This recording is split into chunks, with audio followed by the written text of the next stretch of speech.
Welcome back to my channel তিয়ার পরিবারে তোমাদের সবাইকে স্বাগত। অনেক দিন পরে একটা ভিডিও নিয়ে আসলাম তোমাদের সাথে, সেটা শেয়ার করছি। আর দেখে বুঝতেই পারছো এটা একটা রেসিপি। এটা হলো ভোলা মাছ। আমি ঘরে ভোলা মাছ করেছিলাম সর্ষে বাটা দিয়ে। তো কি করে করি আমি সেটাই তোমাদের সাথে শেয়ার করছি। তো চলো রেসিপিটা তোমাদের সাথে আগে শেয়ার করে নিই, তারপরে কথা হচ্ছে।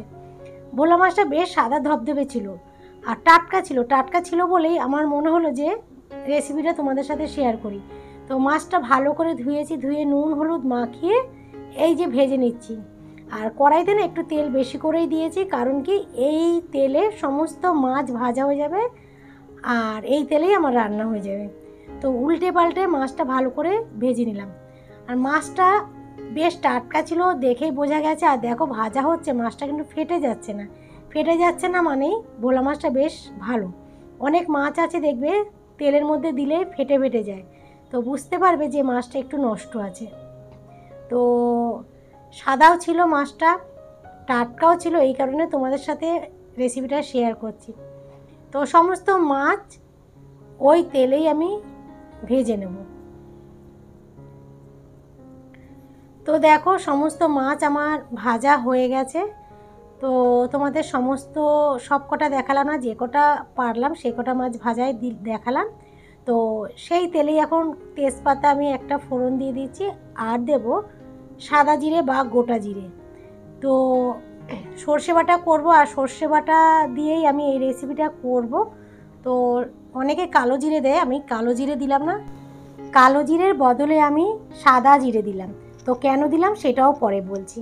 তো এই যে মশলা রেডি করে নিয়েছি, এর মধ্যে রয়েছে একটা মিডিয়াম সাইজের পেঁয়াজ, 4 কোয়া রসুন, আর 1 কোয়া রসুনের সাইজের আমি আদা দিয়েছি। আদা অনেকে সর্ষে বাটার মধ্যে দেয় না, কিন্তু আমি একটু আদা দিয়েছি।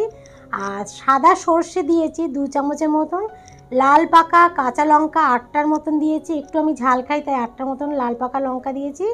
আর দিয়েছি টমেটো, একটা মিডিয়াম সাইজের টমেটো। আর এই যে দেখো জিরের গুঁড়ো দিলাম। এবার বলি সাদা জিরে দিয়ে আমি ফোড়ন কেন দিলাম। এখন নুন দিলাম পরিমাণ মতো, আর পরিমাণ মতন হলুদ দিলাম। সাদা জিরে আমি ফোড়ন দিলাম কারণ এটা হচ্ছে মশলা দিয়ে সর্ষে বাটা করবো। শুধু যে সর্ষে বাটা কাঁচা লঙ্কা বাটা দিয়ে করব তাহলে আমি কালো জিরে দিতাম। তো যেহেতু আমি মশলা বলতে পেঁয়াজ আদা রসুন দিয়ে করছি, এই কারণে আমি গোটা জিরে আমি ফোড়ন দিয়েছিলাম। তো যাই হোক মশলাটা ভালো করে আমি কষিয়ে নিয়েছি।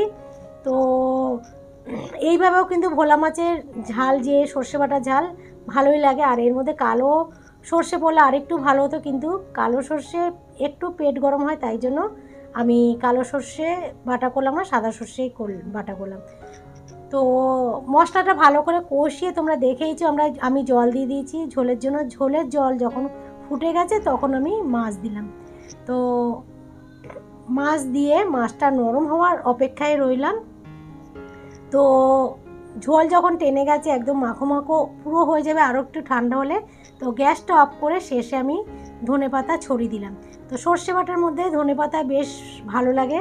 তো দেখো দেখতে কিন্তু বেশ সুন্দর হয়েছে, আর খেতেও কিন্তু বেশ সুন্দর হয়েছিল। তো যাই হোক বন্ধুরা, অনেক দিন আমি ভিডিও দেইনি, তো শরীরটা ভালো নেই আর মন মেজাজও ভালো নেই, এই কারণে ভিডিও দিচ্ছি না। তো মাঝে মাঝেই দেবো, তবে একদম ভিডিও আমি বন্ধ করব না, কারণ ভিডিও বন্ধ করে আমি থাকতেও পারবো না। নিজেকেও দেখছি আমি পারছি না, অসুবিধা হচ্ছে, কেন মনটা যেন ভিডিওর মধ্যে পড়ে রয়েছে। তো আমি মাছের ঝোলটা ঠান্ডা হওয়ার পরে আমি টেবিলে নিয়ে এসেছি। তো তোমরা এইভাবে ট্রাই করতে পারো। রেসিপিটা ভালো লাগলে লাইক শেয়ার অ্যান্ড সাবস্ক্রাইব করে দিও। তো চলো আজকের মতন টাটা।